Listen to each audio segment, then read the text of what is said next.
साथियों जो भी यहाँ पर होगा, जो भी इस युद्ध में होगा, वो सब के सब साथियों परीक्षा में आपको देखने को मिलेगा। यानी कि मैं आपको साथियों ऐसा पढ़ा दूंगा कि सिलेक्शन आप साथियों लिख कर ले लीजिए, और ऐसा आपको पढ़ाऊंगा कि पेपर साथियों एक बार में आपका पास हो जाएगा। अगर आप पहले कहीं से भी पढ़े हो तो साथियों इस चैनल से आप लोग पढ़िए जब तक आपकी परीक्षा है। अगर सिलेक्शन ना हो साथियों तो कहिएगा मुझसे।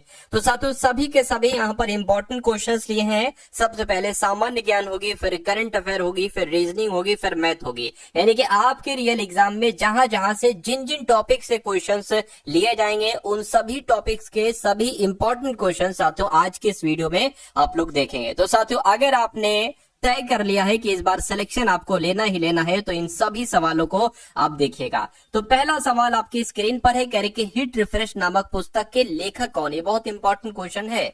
सत्य नडेला के द्वारा साथियों ये पुस्तक लिखी गई है जिसका नाम है हिट रिफ्रेश। आंसर आपका ऑप्शन नंबर ए हो जाएगा। अगला देखिए, कह रहे कि असहयोग आंदोलन के दौरान किसने पटना कॉलेज छोड़ा जबकि उसकी परीक्षा के केवल 20 दिन ही बचे थे। यानी कि उसने अपनी परीक्षा को तरजीह नहीं दी। उन्होंने साथियों किसको तरजीह दी? उन्होंने साथियों असहयोग आंदोलन को तरजीह दी। तो इनका नाम जयप्रकाश नारायण था। ये सवाल डिक्टो आपसे पूछा जा चुका है और कई बार पूछा जा चुका है। उसके बाद देखिए, काकोरी ट्रेन डकैती एक्शन में किन क्रांतिकारियों को फांसी की सजा दी गई थी, मुझे बताइए। तो किनको साथियों? राम प्रसाद बिस्मिल, अशफाक उल्लाह खां, सावरकर और वासुदेव नहीं, प्रफुल्ल चाकर नहीं, ठीक है, सूर नहीं। आंसर आपका कुल मिला के जो जाना चाहिए वो राम प्रसाद बिस्मिल और अशफाक उल्लाह खां के साथ जाना चाहिए।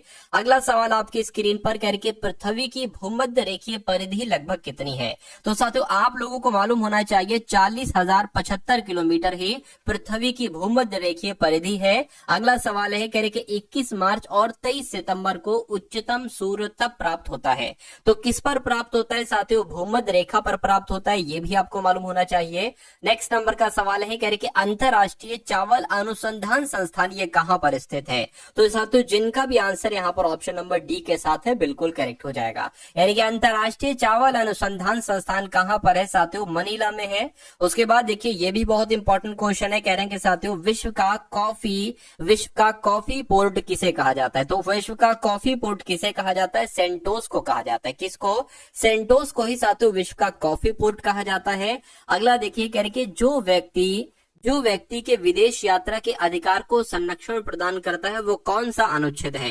यानी कि कोई भी व्यक्ति विदेश यात्रा कर सकता है, उसको ये अधिकार है, ठीक है। तो ये अनुच्छेद 21 कहता है। कौन सा अनुच्छेद कहता है? अनुच्छेद 21 कहता है। ये आपको यहाँ पर मालूम होना चाहिए। चलिए साथियों देखिए, जितने भी मैं आपको क्वेश्चंस करवा रहा हूं वो सभी के सभी टॉप लेवल के क्वेश्चंस हैं और सभी के सभी सवाल साथियों पूरी टीम के, ठीक है, पूरी टीम के अनुभव पर आधारित है। और मेरा मानना है कि जब कोई काम बहुत दिनों से कर रहा हो, बहुत सालों से कर रहा हो, तो उसको उस फील्ड में बहुत अनुभव हो जाता है और फिर जो वो एक्सपेक्ट करता है वही रियलिटी में बदल जाता है। तो ये सारे के सारे क्वेश्चंस, मैं नहीं कहूंगा मैं पेपर लीक कर रहा हूं, मैं ये कहूंगा ये सारे के सारे क्वेश्चन साथियों अनुभव पर आधारित है, एक्सपेक्टेशन पर आधारित है।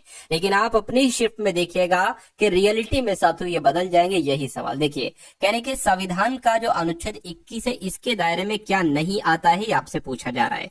देखिए, आपकी पसंद से विवाह आप कर सकते हैं अनुच्छेद 21 के तहत। जीवन जीने का आपको अधिकार है अनुच्छेद 21 के तहत। आप विदेश की यात्रा पर जा सकते हैं अनुच्छेद 21 के तहत, लेकिन आपको मृत्यु दंड का अधिकार नहीं, आप मृत्यु नहीं दे सकते खुद को। तो कुल मिला के जिनका आंसर ऑप्शन नंबर ए था तो बिल्कुल सही था। उसके बाद देखिए, राज्यपाल को विधान परिषद में कितने सदस्यों को मनोनीत करने की शक्ति प्राप्त होती है। तो साथियों जितने भी सदस्य हैं, यानी कि कुल सदस्यों के संख्या के 1/6 भाग को मनोनीत करने की शक्ति प्राप्त होती है। किसको? राज्यपाल को। ये भी क्वेश्चन इंपॉर्टेंट था। अगला सवाल साथियों आपकी स्क्रीन पर है, देखिए सवाल को बताइए। राइट आंसर कह के राज्य विधानमंडल के द्वारा पारित कोई विधेयक किसकी अनुमति के पश्चात अधिनियम का स्वरूप धारण कर लेता है। तो किसकी साथियों जरूरत पड़ती है? राज्यपाल की जरूरत पड़ती है। विधानमंडल की यहाँ पर बात की गई है साथियों, विधानमंडल की। तो राज्यपाल जो है ना, ये विधानमंडल के द्वारा पारित कोई विधेयक ये राज्यपाल की अनुमति के बाद ही साथियों अधिनियम का रूप लेता है, अधिनियम का स्वरूप लेता है। नेक्स्ट नंबर का सवाल है, कहने के निम्नलिखित में से किस अनुच्छेद का समर्थन डॉक्टर भीमराव अंबेडकर के द्वारा इस तर्क पर किया गया था कि इसका प्रयोग अंतिम उपाय के रूप में किया जाएगा। तो ये बात साथियों कौन सा अनुच्छेद कहता है, मैं कहूंगा अनुच्छेद 356 आपका राइट आंसर हो जाएगा। यानी कि अनुच्छेद 356 का समर्थन डॉक्टर भीमराव अंबेडकर के द्वारा इस तर्क पर किया गया था कि इसका प्रयोग अंतिम उपाय के रूप में किया जाएगा। अगला देखिए, कह रहे कि कौन सा एक भारतीय संविधान के अंतर्गत आपातकाल की उद्घोषणा का आधार नहीं हो सकता। तो कौन सा साथियों नहीं हो सकता, देखिए युद्ध की स्थिति है, उसके अलावा सशस्त्र विद्रोह बिल्कुल ठीक है, बाह्य आक्रमण हो सकता है, आंतरिक अशांति, ये आपका कुल मिला के राइट आंसर हो जाता है। अगला सवाल देखिए, कह रहे कि रजत को दीर्घ दृष्टि है, यानी कि उसको दीर्घ की दूर की चीजें तो दिखती हैं लेकिन निकट की चीजें नहीं दिखती हैं। तो रजत को दीर्घ दृष्टि दोष है, तो उसकी दृष्टि को सही करने के लिए नेत्र विशेषज्ञ उसे किस प्रकार के लेंस की सलाह देंगे, उसको बाइफोकल लेंस कहेंगे, भाई ये यूज करो, अवतल लेंस, बेलनाकार लेंस या उत्तल लेंस। तो आपको यहाँ पर मालूम होना चाहिए साथियों उत्तल लेंस आपका राइट आंसर हो जाएगा, यानी कि डॉक्टर उसको कहेंगे भाई उत्तल लेंस का आप इस्तेमाल करो। आंसर आपका जाएगा ऑप्शन नंबर डी के साथ। अगला देखिए, कहा जा रहा है यहाँ पर कि आंखों में प्रवेश करने वाले प्रकाश की मात्रा को किसके द्वारा नियंत्रित और विनियमित किया जा सकता है। तो किसके द्वारा साथियों, पुतली के द्वारा किया जा सकता है, यानी कि आंख में प्रवेश करने वाले प्रकाश की मात्रा को पुतली के द्वारा नियंत्रित और विनियमित किया जा सकता है। नेक्स्ट नंबर का सवाल है, कह रहे कि गुप्त साम्राज्य के निम्नलिखित में से राजाओं में से कौन सा एक अच्छा वीणा वादक था, यानी कि वीणा बजाने का साथियों किसको शौक था, तो मैं कहूंगा समुद्रगुप्त को शौक था वीणा बजाने का। राइट आंसर आपका ऑप्शन नंबर बी होगा। अब अगला सवाल देखिए, कह रहे कि भारतीय इतिहास का स्वर्ण युग किसे कहा जाता है। ये बहुत इंपॉर्टेंट क्वेश्चन है, क्या बहुत इंपॉर्टेंट क्वेश्चन है साथियों, ठीक है। तो किसको कहा जाता है आपको मालूम होना चाहिए, गुप्त काल को ही भारतीय इतिहास का स्वर्ण युग कहा जाता है। अगला देखिए, कह रहे कि साथियों जारी आईसीसी टेस्ट ऑलराउंडर रैंकिंग में कौन शीर्ष पर रहा है। तो कौन साथियों शीर्ष पर रहा है, अब यहाँ पर करंट अफेयर के आप लोग सवाल देख लीजिए। तो रविंद्र जडेजा आपका राइट आंसर हो जाएगा, यानी कि रविंद्र जडेजा ही आईसीसी टेस्ट ऑलराउंडर रैंकिंग में शीर्ष पर रहे हैं, टॉप पर रहे हैं। अगला देखिए, कह रहे कि आईसीसी ने किस भारतीय खिलाड़ी पर मैच फीस का 20% जुर्माना लगाया है। तो किसकी अगर बात करें साथियों, क्या आपका राइट आंसर यहाँ पर हो सकता है, तो विराट कोहली आपका राइट आंसर हो जाएगा, ठीक है ना। देखिए साथियों आपके 50 सवाल आएंगे जिसमें से जीके के सवाल होंगे और तकरीबन मेरा मानना है कि 40 सवाल जीके के आएंगे और तकरीबन करंट अफेयर के साथ 10 सवाल आएंगे। तो करंट अफेयर भी आपके एग्जाम के लिए बहुत इंपॉर्टेंट है, ठीक है। तो अब साथियों बहुत सारे कुछ क्वेश्चंस हम लोग यहाँ पर करंट अफेयर के भी देख लेंगे। तो इस सवाल को आपने ध्यान कर लिया कि आईसीसी ने विराट कोहली जो भारतीय खिलाड़ी है इन पर मैच फीस का 20% जुर्माना लगाया है। अगला सवाल देखिए, कह रहे कि बाल्ड ईगल को किस देश का राष्ट्रीय पक्षी बनाया गया है। तो मैं कहूंगा यूएसए का राष्ट्रीय पक्षी किसे बनाया गया है, बाल्ड ईगल को बनाया गया है। ऐसे भी सवाल आपसे पूछा जा सकता है। कह रहे कि मनिका जैन को किस देश में भारत का राजदूत नियुक्त किया गया है। तो क्या साथियों यहाँ पर आपका राइट आंसर होगा मालडोवा आपका राइट आंसर हो जाएगा, यानी कि मनिका जैन को मालडोवा देश में भारत का राजदूत नियुक्त किया गया है। आंसर आपका अगर है ऑप्शन नंबर बी के साथ तो बिल्कुल करेक्ट है। अगला सवाल देखिए, कह रहे कि हाल ही में भारत ने मलेरिया के मामले में कितने प्रतिशत की कमी हासिल की है। तो भारत ने मलेरिया के मामले में पता 97% की कमी हासिल की है, 97% की कमी हासिल की है और ये एक बहुत बड़ी अचीवमेंट है। नेक्स्ट नंबर का सवाल है, कह रहे कि अटल युवा महाकुंभ और अटल स्वस्थ मेले का उद्घाटन कहां पर किया गया है। आगरा में किया गया है, लखनऊ में या गोरखपुर में किया गया। तो आपको मालूम होना चाहिए उत्तर प्रदेश की राजधानी लखनऊ में ही अटल युवा महाकुंभ और अटल स्वस्थ मेले का उद्घाटन किया गया है। अगला सवाल कह रहे कि कौन सा देश 2024 में धन प्रेषण का सबसे बड़ा प्राप्तकर्ता बना है।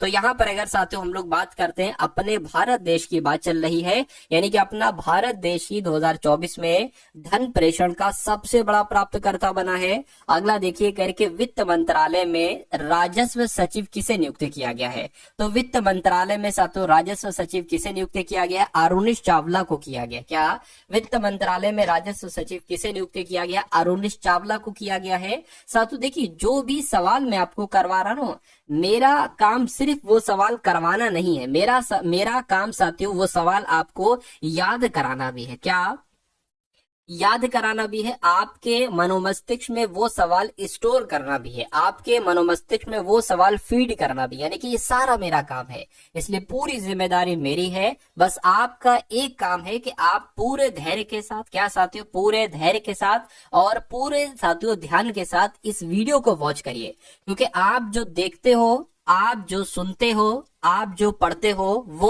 आपको याद हो जाता है ऑटोमेटिक। और आज आप ये तैयारी कर रहे हो, चंद दिन बाद, चंद घंटे बाद जब आपका पेपर होगा, तो जब यही सवाल आपको देखने को मिलेंगे तो साथियों आप बहुत आराम से आंसर लगा दोगे, क्योंकि बहुत ऐसा नहीं कि 4-5 महीने बाद एग्जाम है, चंद घंटों बाद आपका एग्जाम है। तो ये चीजें तो आपको याद है। बस फटाफट आप साथियों क्या इसको देखते जाइए और इन सभी चीजों को ऐसा मानिए कि ये आपको याद हो रहे हैं, तो वो वाकई में आपको याद हो रहे हैं। ठीक है, चलिए अब बात करते हैं साथियों यहाँ पर अमिताभ चटर्जी को किस बैंक का नया प्रबंध निदेशक नियुक्त किया गया है। तो जम्मू और कश्मीर बैंक का प्रबंध निदेशक किसे नियुक्त किया गया है? अमिताभ चटर्जी को किया गया। अगला सवाल देखिए, कह साथियों कहां पर पहली वाइन उत्पादन इकाई की शुरुआत की गई है? तो कहां पर की गई है साथियों? उत्तराखंड में। अब उसके बाद देखिए साथियों यहाँ पर आपके रीजनिंग के सवाल शुरू हो चुके हैं। साथियों आरपीएफ कांस्टेबल एग्जाम को पास करने के लिए रीजनिंग एक ऐसा साथियों गेनिंग सब्जेक्ट है जहां से आप सबसे ज्यादा नंबर साथियों अचीव कर सकते हैं, यानी कि 35 क्वेश्चन में से 35 क्वेश्चन भी सही कर सकते हैं। अगर एक आध क्वेश्चन को हटा दिया जाए तो कम से कम 33-34 तो साथियों आप कर ही सकते हैं, लेकिन हर एक चैप्टर पर आपकी कमांड होना चाहिए, हर एक क्वेश्चन के लेवल पर आपकी कमांड होना चाहिए। तो यहाँ पर साथियों कुछ बहुत ही इंपॉर्टेंट क्वेश्चन आपको करवाए जा रहे हैं। इन सभी सवालों को देखिए और यहां तक नहीं तो इसके आसपास स्कोर तक साथियों आप लोग जरूर पहुंचिए। चलिए तो पहला सवाल है साथियों, बिल्कुल बेसिक से स्टार्टिंग की है, कह रहे कि ए से जेड तक के वर्णमाला अक्षर एक दूसरे को उल्टे क्रम में दर्शाते, जैसे कि ए को Z लिख सकते हैं, B को Y लिख सकते हैं, C को X लिख सकते हैं, D को W लिख सकते हैं। तो उसी प्रकार सर्टिफाइड को क्या लिखा जाएगा? देखिए C को X लिखा गया तो यहाँ पर साथ X आ जाएगा। ठीक है, E की अगर बात करें आप लोग ध्यान रखेंगे LOVE, L का अपोजिट होता है O और O का अपोजिट होता है L। उसी प्रकार V का अपोजिट होता है E और E का अपोजिट होता है V। तो यहाँ पर E आया है, E का अपोजिट क्या हो जाएगा? V हो जाएगा। R है, उसके अलावा मैं आपको बता देता हूँ, देखिए एक होता है साथियों शर्ट और गेस। ठीक है, अब देखिए A का अपोजिट होता है Z, Z का अपोजिट होता है A, T का अपोजिट होगा G, G का अपोजिट होगा I। उसी प्रकार I का R और S का H हो जाएगा। तो यहाँ पर किसकी जरूरत है? R की, तो R का अपोजिट I है, यानी कि यहाँ पर I आ जाएगा। उसी प्रकार T का अपोजिट क्या हो जाएगा? T का अपोजिट G हो जाएगा, तो G यहाँ पर आ जाएगा। I की अब अगर बात करें, I का अपोजिट R हो जाएगा। एफ की अगर बात करें, उफ आप लोग याद रखेंगे, यू का अपोजिट एफ हो जाएगा, यानी कि एफ का अपोजिट क्या हो जाएगा? यू हो जाएगा। आई का क्या हो जाएगा साथियों? आर हो जाएगा। ई का अपोजिट मैंने आपको बताया वी हो जाएगा, और डी का अपोजिट क्या हो जाएगा? ये लिखा हुआ डब्ल्यू हो जाएगा। तो आपको देखना है कि ये कौन से ऑप्शन में लिखा हुआ है। X V I G R U R V W कहां पर लिखा हुआ है साथियों? ये ऑप्शन नंबर बी में लिखा हुआ है। तो जिनका भी आंसर ऑप्शन नंबर बी के साथ था, मैं कहूंगा आंसर आपका बिल्कुल करेक्ट था भाई, बहुत बढ़िया, वेरी गुड क्लास। उसके बाद देखिए अगला सवाल है, कह रहे कि वाई बी की माँ है, बी का विवाह सी से हुआ है, एक्स सी का पिता है और एक्स का इकलौता पुत्र जे है और के जे की इकलौती संतान है। तो कह रहे कि बी का जे से क्या संबंध होगा, यानी कि जे क्या कहेगा बी को। अब देखिए इस टाइप के सवाल में आपको स्टेप बाय स्टेप चलना होता है, जैसा जैसा कहा जा रहा है वैसा वैसा करते जाइए। पहली लाइन में कहा गया है कि बी की माँ वाई है, यानी कि साथियों बी की माँ कौन हो जाएंगी? बी की माँ यहाँ पर वाई हो जाएंगी, माँ हो जाएंगी तो माइनस लगा दिया। बी का विवाह सी से हुआ है, यानी कि बी का विवाह साथियों किससे हुआ है? सी से हुआ है। जब भी डबल लाइन देखो ना तो समझ जाना आपस में पति पत्नी है ये, यानी कि एक्स सी का पिता है, यानी कि सी का पिता कौन हो जाएगा साथियों? सी का पिता एक्स हो जाएगा। ठीक है, यानी कि एक्स का इकलौता पुत्र जे है, यानी कि एक्स का इकलौता पुत्र कौन हो जाएगा साथियों? जे हो जाएगा, यानी कि ये पुत्र हो जाएगा, और ये जाहिर सी बात है फिर पुत्री हो जाएगी जब एक्स का इकलौता पुत्र है।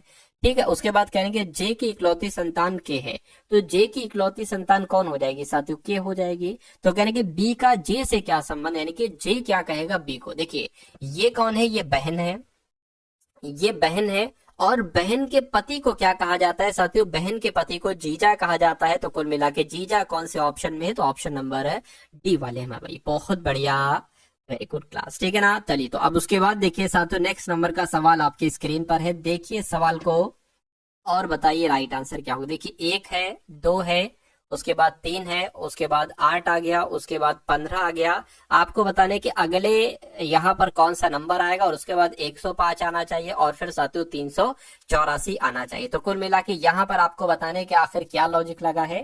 देखिए आपके एग्जाम में तकरीबन 3 से 5 क्वेश्चन तक पूछे जा सकते हैं साथियों नंबर सीरीज के, तो आप बहुत ध्यान से इन सभी सवालों को देखिएगा।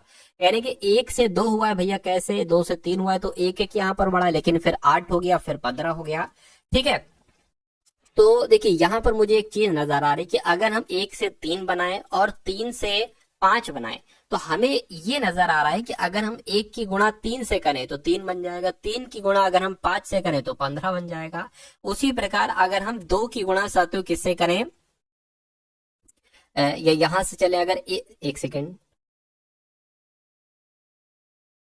1 की गुणा किससे करें या 3 की गुणा किस, तो थोड़ा सा लॉजिक गड़बड़ा रहा है। या थोड़ा सा अगर हम यहाँ पर चेंज करें, देखिए इससे आसान आपको ये मिल जाएगा। क्या मिल जाएगा, अगर हम 1 की गुणा यहां से अगर हम चले 1 की गुणा अगर हम 3 से करें और 3 की गुणा अगर हम साथियों 5 से करें और फिर यहां से हमें ये मिल जाएगा 15 की गुणा फिर हमें किससे करना चाहिए साथियों, 15 की गुणा एक तरीके से हम 15 पंजे 75, 15 छक्का 90, 15 सत्ते 105, यानी कि पहले 3 से गुणा की गई, फिर 5 से, फिर 7 से। ठीक है, अब यहां से यहां बनाएंगे 4 की गुणा साथियों हम किससे करेंगे, 4 की गुणा 2 की गुणा अगर हम 4 से करें तो 8 बन जाएगा।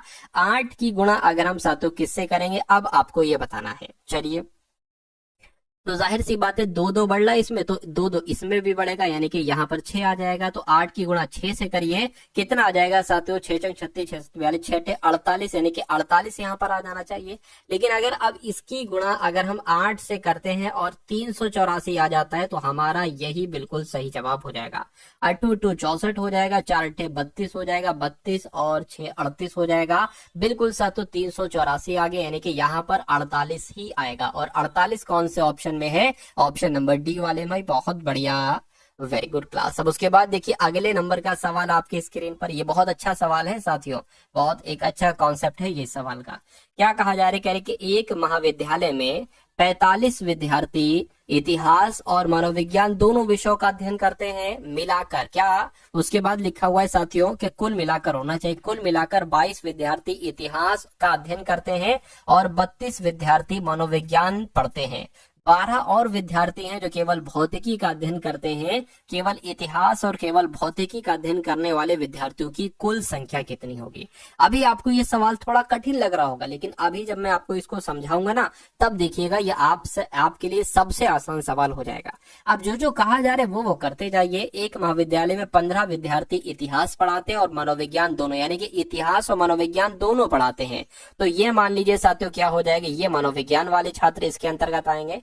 और एक तरीके से अगर बात करें, क्योंकि मनोविज्ञान और इतिहास, क्या मनोविज्ञान और इतिहास, तो ये साथियों इतिहास वाले छात्र आ जाएंगे, यानी कि इतिहास भी पढ़ाते हैं मनोविज्ञान भी पढ़ाते हैं। कितने छात्र, 15 छात्र, तो मैं कहूंगा यहाँ पर 15 आ जाएगा, बिल्कुल आ जाएगा। उसके बाद कह रहे हैं कि कुल मिलाकर 22 विद्यार्थी इतिहास का अध्ययन करते हैं, कुल मिला के 22 विद्यार्थी इतिहास का अध्ययन करते हैं। जब यहाँ पर 15 लिख दिया तो यहाँ पर मुझे 7 लिखना चाहिए, क्योंकि 15 + 7 22 हो जाएगा। उसके बाद लिखा है 32 विद्यार्थी मनोविज्ञान पढ़ते हैं, तो 32 विद्यार्थी जब मनोविज्ञान पढ़ते हैं और 15 विद्यार्थी यहाँ पर हो गए तो कुल मिला के और 17 विद्यार्थी आना चाहिए, क्योंकि 17 और 15 32 ही होते हैं। यानी कि 12 और विद्यार्थी हैं जो केवल भौतिकी का अध्ययन करते हैं। तो मान लीजिए साथियों भौतिकी हम यहाँ पर बना लेंगे, भौतिकी का अध्ययन करते हैं कितने, क्या लिखा हुआ है, 12 विद्यार्थी, यानी कि केवल 12 विद्यार्थी हैं जो भौतिकी पढ़ते हैं, जो मनोविज्ञान और इतिहास नहीं पढ़ते हैं। उसके बाद कह रहे हैं केवल इतिहास और केवल भौतिकी का अध्ययन करने वाले विद्यार्थियों की कुल संख्या कितनी है। कह रहे हैं केवल इतिहास और केवल भौतिकी का अध्ययन करने वाले कुल विद्यार्थियों की संख्या कितनी है, ये आपसे यहाँ पर साथियों पूछा जा रहा है, बताइए। तो साथियों अगर बात करते हैं यहाँ पर हम लोग कि इतिहास 7 लोग पढ़ते हैं और भौतिकी 12 लोग पढ़ते हैं, कुल मिला के 19 ऐसे छात्र होंगे जो इतिहास और भौतिकी अध्ययन करते हैं। यानी कि केवल इतिहास वाले भैया ये होगा और केवल भौतिकी वाले ये हो गए, तो कुल योग पूछा गया, तो 19 आपका यहाँ पर बिल्कुल सही जवाब हो जाएगा। उसके बाद देखिए साथियों अगले नंबर का सवाल आपके स्क्रीन पर, यहाँ पर मैं आपको समझा देता हूँ ये सवाल कैसे होगा। देखिए यहाँ पर अगर बात करें साथियों 12 है, 30 है और उसके बाद 18 है, उसी प्रकार 18 है और 45 है और यहाँ पर 27 है और उसके बाद साथियों 24 है, तो यहाँ पर कौन सा नंबर आएगा और यहाँ पर फिर 24 ही आना चाहिए। तो इसमें आखिर कौन सा लॉजिक लगा है साथियों, एक बार देखकर मुझे बताइए। अब यहाँ पर अगर बात करें साथियों, देखिए मुझे ऐसा लग रहा है कि अगर 12 और 18 को जोड़ दिया जाता है तो ये 30 नंबर बन जाएगा, 18 और 27 को जोड़ दिया जाता है तो ये 45 नंबर बन जाएगा, यानी कि 24 और 24 को जोड़ेंगे तो 48 आ जाएगा, सिंपल सा। और 48 कौन से ऑप्शन में साथियों, ऑप्शन नंबर सी वाले में है। तो जिनका भी आंसर ऑप्शन नंबर सी के साथ है तो बिल्कुल करेक्ट है। उसके बाद देखिए अगला सवाल आपकी स्क्रीन पर कह रहे कि 70 है और फिर 66 है और उसके बाद साथियों 58 है और उसके बाद 46 है और फिर 30 आ गया है, और आपसे पूछा जा रहा है कि अगला नंबर यहाँ पर कौन सा हो सकता है साथियों, देखकर मुझे बताइए। देखिए सिंपल सा, अगर 70 से 66 पे आते हैं तो -4 हो जाएगा, अगर 66 से 58 पर आते हैं तो 8 हो जाएगा माइनस का, 58 से अगर 46 पर आते हैं तो माइनस का 12 करना पड़ेगा, 46 से 30 पर आते हैं तो साथियों माइनस का 16 करना पड़ेगा।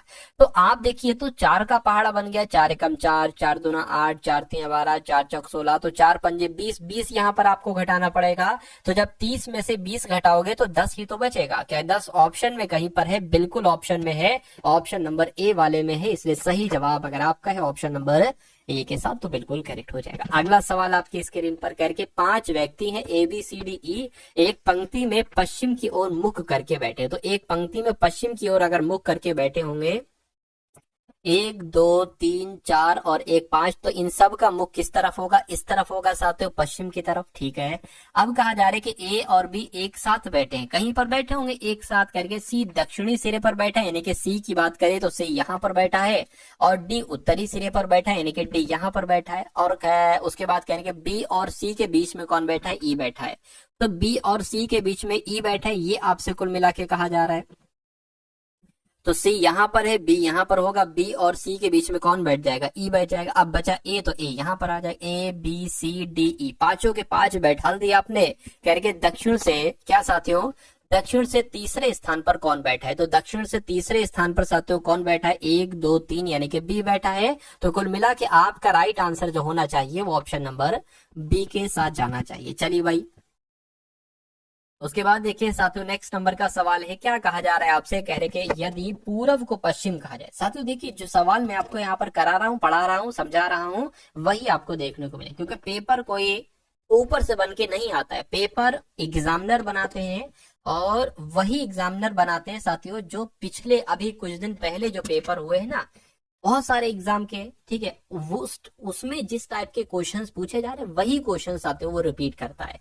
ठीक है, कहा जाए जो ट्रेंड चल रहा होता है, जैसे कि 2021-22 की अगर बात करें तो उसमें थोड़े वैसे सवाल आते थे, लेकिन अब 2025 चल रहा है, इसमें थोड़े से चेंजेस सवाल आते हैं। ठीक है, कुछ चैप्टर स्पेसिफिक वो ले लेते हैं कि भाई इनसे ज्यादा सवाल पूछना है, तो उनसे मैं भी आपको ज्यादा सवाल कराता हूँ, उसी टाइप के क्वेश्चंस कराता हूँ। ठीक है, बस नंबरिंग वगैरह चेंज कर देता हूँ, कॉन्सेप्ट वही रखता हूँ। तो अगर आप ऐसे स्मार्ट तरीके से पढ़ेंगे तो मेरा मानना है कि आपका सिलेक्शन जल्दी हो जाएगा, वरना अगर वही पुराने तरीके से पढ़ते जाएंगे तो ये समझ लीजिए हर साल फॉर्म भरोगे, पढ़ाई भी थोड़ी बहुत करोगे और पेपर दोगे, लेकिन सिलेक्शन नहीं होगा। तो आपको अच्छे से पढ़ना है, पूरे मन के साथ, लगन के साथ पढ़ना है, क्योंकि जो काम लगन के साथ आप करते हो उसमें आप कामयाब होते हो।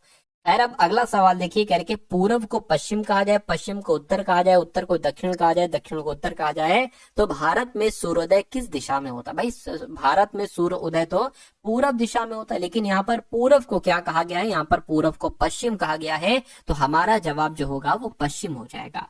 अगला सवाल आपकी स्क्रीन पर है, कथन निष्कर्ष वाला सवाल। देखिए क्या कहा जा रहा है साथियों, कह रहे हैं कि सभी धागे पिन है। तो मान लीजिए साथियों ये क्या हो गए? ये धागे हो गए, और सभी धागे क्या है? सभी धागे पिन है, तो ये सभी धागे पिन हो गए।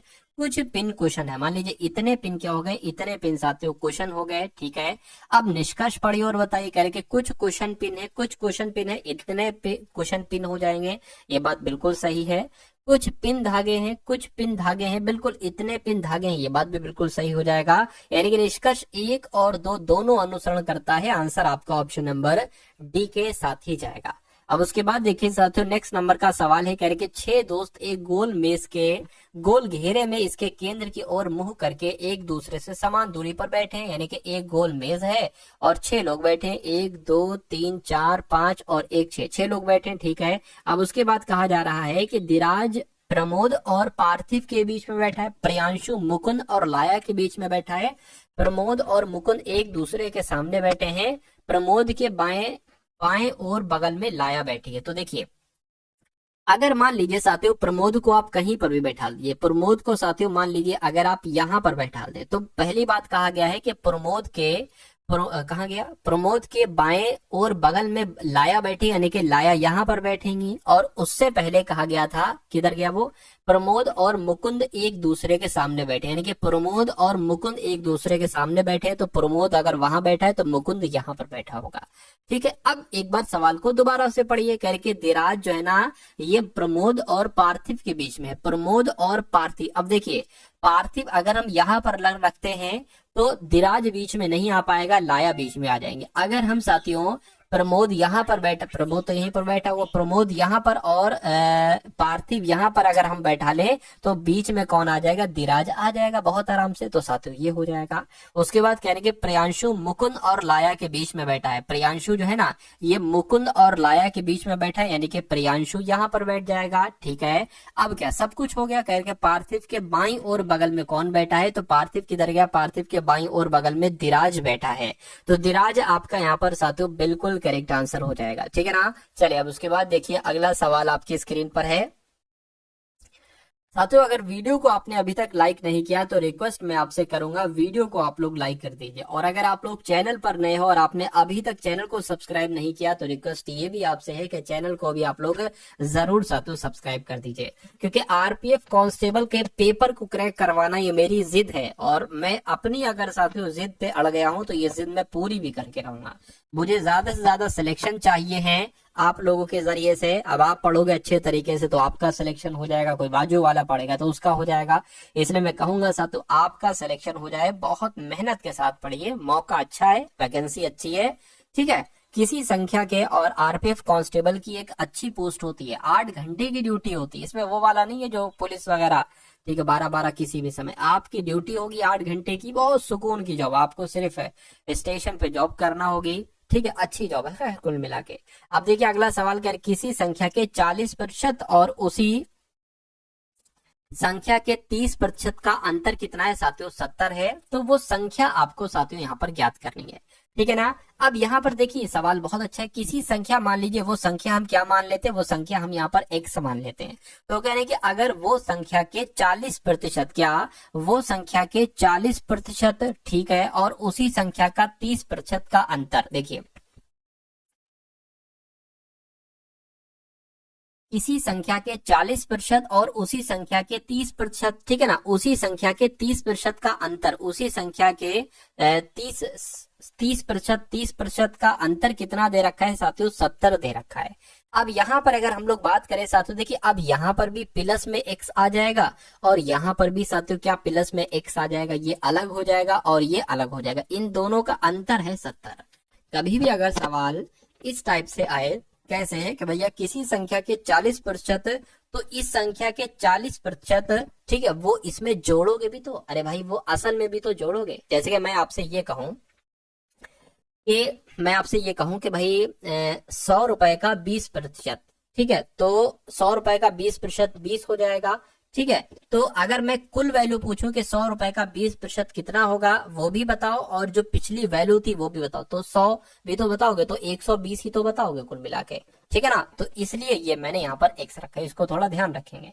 अभी जीरो से ये जीरो कैंसिल हो जाएगा, इस जीरो से ये जीरो कैंसिल हो जाएगा। देखिए 10 की x से गुणा होगी तो 10x हो जाएगा, ये 4x है, तो कुल मिला के कितना हो जाएगा, 14x हो जाएगा, बटे 10 हो जाएगा, माइनस ये 10x है और ये 3x है, तो कुल मिला के साथ यहाँ पर 13x हो जाएगा, बटे 10 है, बराबर 70 है। अब 10 सेम है नीचे, तो ये एक बार लिख लेंगे, और ऊपर 14x में से 13x जाएगा, x बचेगा, बराबर 70 आ जाएगा, यानी कि x बराबर कितना आ जाएगा साथियों, 700 आ जाएगा। तो वो संख्या क्या थी, वो संख्या x थी, और x बराबर कितनी निकली है, 700 निकली है। तो 700 यहाँ पर आपका बिल्कुल करेक्ट आंसर हो जाएगा भाई, बहुत बढ़िया, वेरी गुड क्लास। ठीक है ना। चलिए अब उसके बाद देखिए नेक्स्ट नंबर का सवाल आपकी स्क्रीन पर, इस सवाल को देखिए और मुझे बताइए राइट आंसर क्या होगा। देखिए यानी कि एक कार्य को 8 दिनों में पूरा करने के लिए 20 व्यक्तियों को लगाया था। ठीक है, कोविड-19 संक्रमण की वजह से 4 व्यक्ति 4 दिन बाद कार छोड़कर चले गए।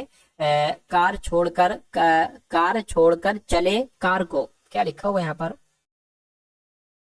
छोड़कर चले गए, ये होना चाहिए चले गए, ठीक है ना, चले गए, बात खत्म। उसके बाद लिखा है कार को पूरा करने के लिए, कार को पूरा करने के लिए आवश्यक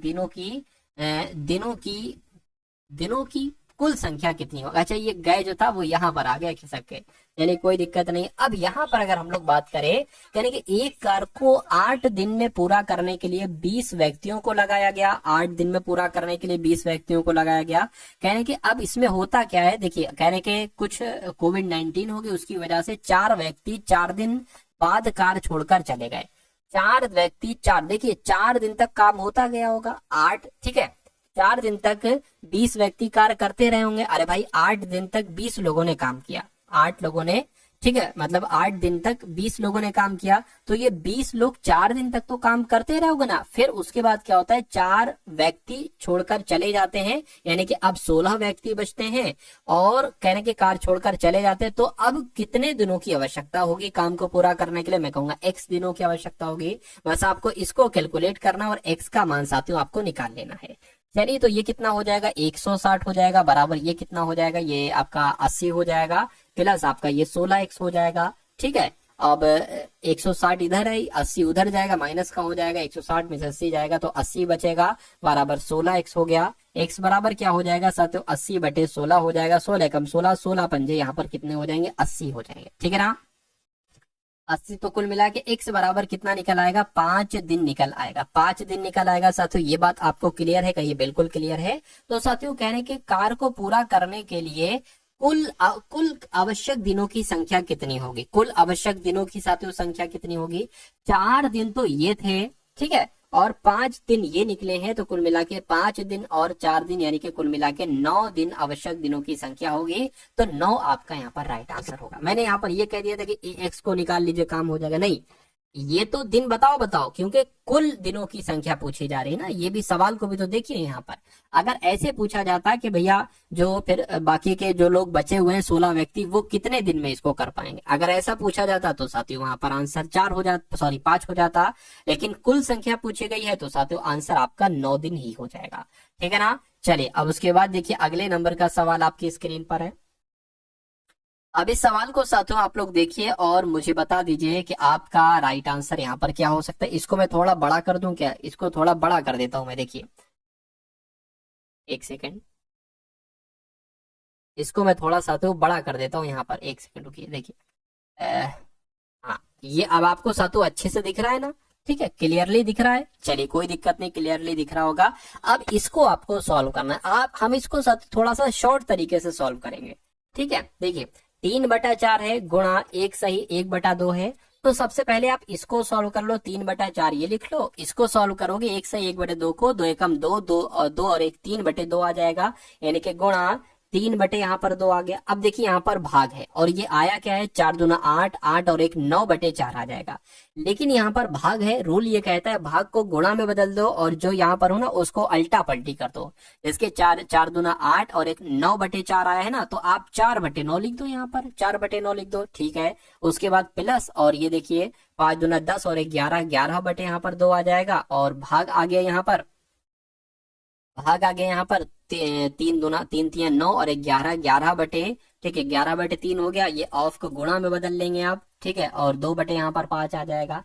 अब देखिए भाग लगा है और ऑफ लगा है, ऑफ होता है गुणा, तो भाग को नहीं सॉल्व करोगे, पहले ऑफ को सॉल्व करो, ठीक है। तो इसको साथियों आप कैलकुलेट कर लीजिए, देख लीजिए, इससे अगर कट करेंगे 3 3 9 हो जाएगा, इस 4 से ये 4 आपका कैंसिल हो जाएगा, क्या बचेगा, इधर से बचेगा 6 बच गया, और ऊपर क्या बच गया, ऊपर 3 बच गया, इसको हटाएंगे 1/2 आ जाएगा, 3 कम 3 3 दूना 6, ठीक है, 1/2 आ गया, और प्लस आपका यहाँ पर कितना आ जाएगा, 11/2 आ गया, भाग और आपका कितना आ जाएगा साथियों, इसको जरा करिए, 11 दूना 22 हो जाएगा, और 5 3 15 हो जाएगा, ठीक। ये बात साथियों क्लियर है। अब देखिए 1/2 प्लस 11/2 भाग है, इसको गुणा में बदल लीजिए और इसकी उल्टा पलटी कर दीजिए, यानी कि 15 यहाँ पर 22 आ जाएगा। अब इसको कट करिए, 11 कम 11, 11 दूना 22 हो जाएगा, 1/2 प्लस 15 यहाँ पर 4 आ जाएगा। इसको आप कैलकुलेट कर लीजिए, ठीक है।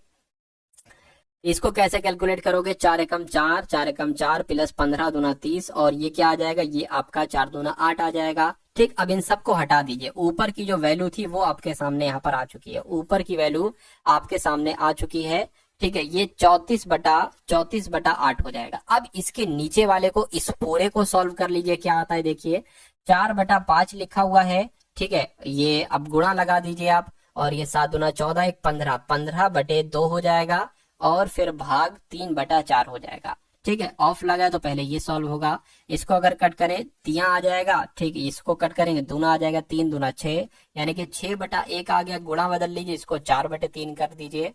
ठीक है ना, तो यहाँ पर कितना आ जाएगा साथियों, 6 चौक 24/3 आ जाएगा, 3 7 21, 3 8 24 आ गया, यानी कि यहाँ पर 8/1 आ चुका है। ये भाग है, ये बड़ा वाला भाग।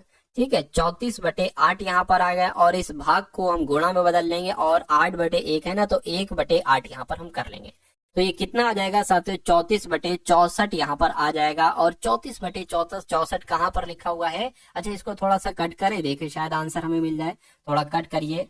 ठीक है, 2 से कट करेंगे, 2 एकम 2, 2 सत्ते 14, 2 से कट करेंगे तिया और दूना 17/32 कहीं पर लिखा हुआ है, बिल्कुल लिखा हुआ है साथियों, ऑप्शन नंबर सी में लिखा हुआ है। तो यही आपका राइट आंसर हो जाएगा। उसके बाद देखिए अगला सवाल है, कह रहे कि 6 वर्ष पहले ए बी सी की औसत आयु कितनी थी साथियों? 29 वर्ष थी। और 8 वर्ष पहले ए और सी की औसत आयु 27 वर्ष थी। तो कहने की बी की आयु कितनी, और बी की वर्तमान आयु आपसे पूछी जा रही है। अब देखिए इस सवाल को आप कैसे सॉल्व करोगे? सबसे पहले पहली लाइन को अगर हम सॉल्व करें, तो मेरा कहने का मतलब ये है कि ए बी सी की औसत आयु 29 वर्ष है। तो इसको कैसे लिखेंगे साथियों? ए प्लस बी प्लस सी की औसत आयु कितनी वह साथियों? 29 वर्ष है।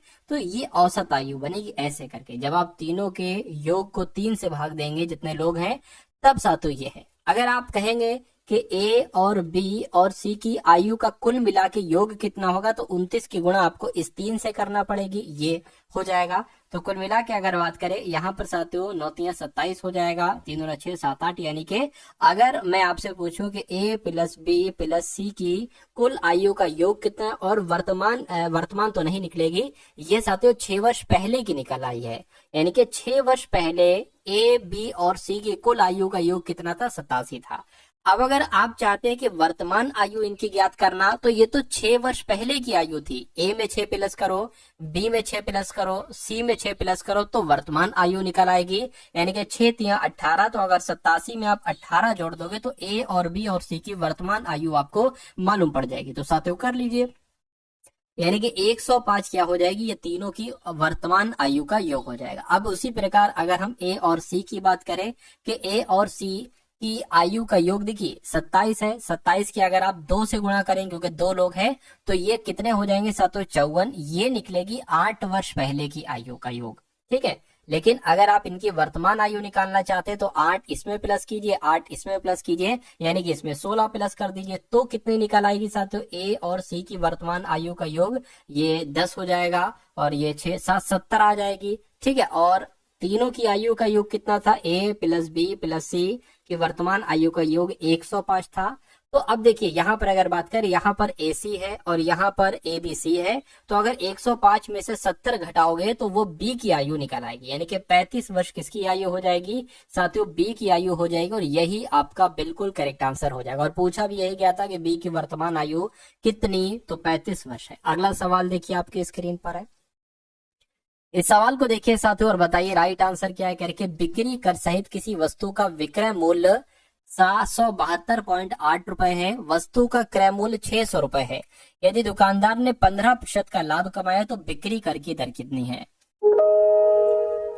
तो यहाँ पर साथियों लाभ कितना दे रखा है? लाभ की अगर बात करें, लाभ यहाँ पर 15% का दे रखा है। ठीक है, और यहाँ पर साथियों क्रय मूल्य कितना दे रखा है? कॉस्ट प्राइस कितने दे रखे हैं साथियों? 600 रुपए दे रखी है। और कहने के क्रय मूल्य पर दुकानदार को 15% का लाभ होता है। यानी कि साथियों अगर हम 600 का 15% निकाले, तो कितना निकलता है? देखिए जरा, 2 0 से 2 0 कैंसिल हो जाएंगे, 15 पंजे 75, 15 छक्का 90, यानी कि 90 रुपए साथियों क्या होगा? एक तरीके से लाभ होगा। तो ये कुल मिला के विक्रय मूल्य कितना हो जाएगा? 690 हो जाएगा। 690 हो जाएगा, ये बात क्लियर है। ठीक है, अब यहाँ पर कहा जाता है कि उस वस्तु का विक्रय मूल्य कितना है साथियों? 772.8 है।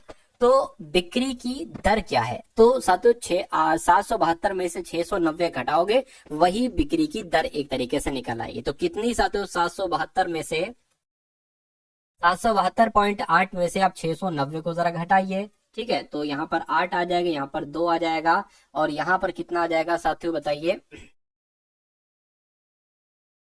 यहाँ पर सातों 8 आ जाएगा, यहाँ पर भी तो 82.8 निकला है। और अब इस 82.8 को प्रतिशत में आप बदल लीजिए, नीचे क्रयमूल्य आ जाएगा जो कि 690 था। इस जीरो को हटाएंगे, इस पॉइंट को हटाएंगे, जीरो बढ़ा लेंगे, तो इन दो जीरो से ये दो जीरो कैंसिल हो जाएगा। अब इसको साथियों आप लोग क्या कर लीजिए, कट कर लीजिए। ठीक है, अब ये देखिए, अगर हम इसकी 10 से गुणा करेंगे, किससे, अगर हम साथियों इसकी 10 से गुणा करेंगे तो ये 690 हो जाएगा। 11 से या 12 से गुणा करिए, देखिए कितना आता है। यानी कि 69 की अगर आप 12 से गुणा करेंगे तो क्या 828 आता है, देखिए जरा।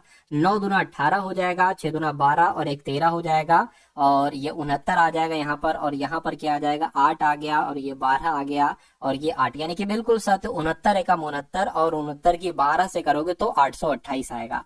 यानी कि 12% क्या निकलेगा, बिक्री कर की दर निकलेगी, और 12% ही आपका यहाँ पर बिल्कुल सही जवाब हो जाएगा। ठीक है, अब उसके बाद देख लीजिए नेक्स्ट नंबर का सवाल आपकी स्क्रीन पर है। इस सवाल को देखिए और बताइए सही जवाब। कह रहे कि एक वस्तु का क्रय मूल्य 2250 रुपए है जो अंकित मूल्य से 25% कम है। ठीक है, क्या कहा जा रहा है साथियों, यहाँ पर एक वस्तु का क्रय मूल्य 2250 रुपए है जो अंकित मूल्य से 25% कम है। यदि उस वस्तु को 15% की छूट पर बेचा जाता तो इस लेन देन में लाभ कितना होता।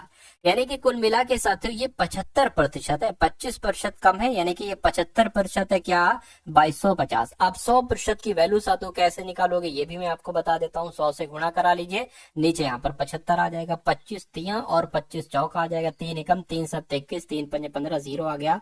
75 चौक कितना हो जाएगा साथियों, 75 चौक आपका कितना हो जाएगा, 300 हो जाएगा, और जीरो आ जाएगा। यानी कि ये साथियों 100% की वैल्यू निकल आई है। ठीक है, इतने निकल आई है साथियों, 3000 निकल आई। ये बात साथियों क्लियर है, बिल्कुल क्लियर है। अब यहाँ पर अगर बात करें, यानी कि 15% की छूट दी जाती है, यानी कि इस पर 15% की छूट दी जाएगी, यानी कि 85% में बेचा जाएगा। 2 जीरो से ये 2 जीरो कैंसिल हो जाएंगे। 85 की गुणा 3 से करा लीजिए, 5 3 15, 3 8 24 और 1 25, यानी कि 2550 हो जाएगा। क्या 2550 यहाँ पर साथियों आपके सामने आ जाएगा। अब लाभ आपको ज्ञात करना है, ठीक है ना। कितना साथियों, अब आपको लाभ यहाँ पर ज्ञात करना है, तो 2550 में से 2250 को घटा दीजिए, कितना निकलेगा साथियों, ये तो 300 निकलेगा। 300 निकलेगा, गुणा 100 कर दीजिए, और नीचे क्या आ जाएगा, नीचे आपका क्रय मूल्य आ जाएगा, यानी कि 2250 आ जाएगा। अब इसको सॉल्व कर लीजिए, जीरो जीरो कैंसिल हो जाएगा, 5 दूना 10 हो जाएगा, 5 चौक 20 हो जाएगा, 5 पंजे 25 हो जाएंगे, 5 से कट करें, 5 नीम 45, 5 छंग इतना आ जाएगा। ठीक है, और इसको अगर कट करेंगे तो ये 120 आ गया, और 9 से अब कर लीजिए, 9 एकम 9, 3 जाएगा, 9 3 27, 13 पॉइंट करके कुछ आंसर आएगा, और जो कि कहां पर लिखा हुआ है, जो ऑप्शन नंबर साथियों डी में लिखा हुआ है। ठीक है, चलिए अब उसके बाद देख लीजिए अगले नंबर का सवाल, ये सेकंड लास्ट क्वेश्चन, एक सवाल ये और है, उसके बाद साथियों क्लास आपकी एंड है। कह रहे हैं कि 600 की धनराशि पर साधारण ब्याज की दर से 3 वर्षों में प्राप्त मिश्रधन 850 है, ब्याज की वार्षिक दर बताइए। यानी कि आपको साथियों पी दे रखा है 600 रुपए, आपको समय दे रखा है, कितना दे रखा है साथियों, 3 वर्ष आपको समय दे रखा है, आपको मिश्रधन दे रखा है, कितना दे रखा है, 850 दे रखा है, आपसे दर पूछी जा रही है। दर का सूत्र क्या होता है साथियों, साधारण ब्याज गुणा 100 इंटू पी इंटू टी। ठीक है, साधारण ब्याज कैसे ज्ञात करो, इनका डिफरेंस कर लो, साधारण ब्याज ज्ञात हो जाएगा। ठीक है, 700 यानी कि 150 साधारण ब्याज हो जाएगा, गुणा 100 हो जाएगा, पी कितना है 600 है, और यहाँ पर 3 आ जाएगा। ठीक है, 15 150 से कम पे 150, 4 यहाँ पर आ जाएगा, 4 से कट करोगे 25 आ जाएगा। यानी कि साथियों 25/3 आपका यहाँ पर वार्षिक दर हो जाएगी, कितनी, 25/3 हो जाएगी। ठीक है, ये बात साथियों क्लियर है। ब्याज की वार्षिक दर कितनी हो जाएगी, 25/3 हो जाएगी। लेकिन यहाँ पर तो 25/3 कहीं आ नहीं रहा, तो कुछ मिस्टेक तो नहीं होगी साथ ही मुझसे देखिए। अरे 600 और 850 का डिफरेंस 250 होगा, तो 250 मुझे यहाँ पर लिखना चाहिए था, 250 गुणा 100, और नीचे पी कितना है 600 है, और समय कितना है 3 वर्ष। अब इसको कैलकुलेट करिए, 2 जीरो से 2 जीरो कैंसिल हो जाएंगे। इसे अगर बात करें साथियों, देखिए यहाँ पर 3 आ जाएगा, और इसको अगर कट करेंगे तो 125 यहाँ पर आ जाएगा। यानी कि अब आपको 125/9 की भाग देना है, तो 9 एकम 9 हो जाएगा। ठीक है, 9 एकम 9 हो जाएगा, अच्छा 125/9 यहाँ पर लिखा हुआ है, तो यही हमारा क्या हो जाएगा, यही हमारा और आपका बिल्कुल सही जवाब हो जाएगा। अब उसके बाद देखिए नेक्स्ट नंबर का सवाल आपके स्क्रीन पर है, कहने कि एक संख्या को 65 से विभाजित करने पर शेषफल 31 प्राप्त होता है, वही संख्या जब 13 से विभाजित की जाती है तो शेषफल साथियों कितना प्राप्त होता है, ये कुल मिला के आपको यहाँ पर बता देना है। चलिए अब देखिए, कभी भी अगर ऐसा सवाल है तो उसमें 3 नंबर होंगे, पहला नंबर, दूसरा नंबर और तीसरा नंबर। कहा जाए एक संख्या को इससे विभाजित किया जाए तो शेषफल इतना प्राप्त होता है, और वही संख्या जब इतने से विभाजित की जाए तो शेषफल इतना प्राप्त होता है। तो सिंपल सी बात है साथियों, जो लास्ट वाला नंबर है इसको इससे भाग दे दो और जो शेषफल होगा वही आपका आंसर आ जाएगा। भाग दीजिए 31/13 यहाँ पर आ जाएगा, 13 कम 13, 13 दूना 26। शेषफल कितना प्राप्त हुआ, 31 माइनस 26 बोले तो 5 शेषफल प्राप्त हुआ। तो शेषफल साथियों 5 प्राप्त हो, और यही हमारा और आपका बिल्कुल सही जवाब हो जाएगा। ठीक है ना। तो ये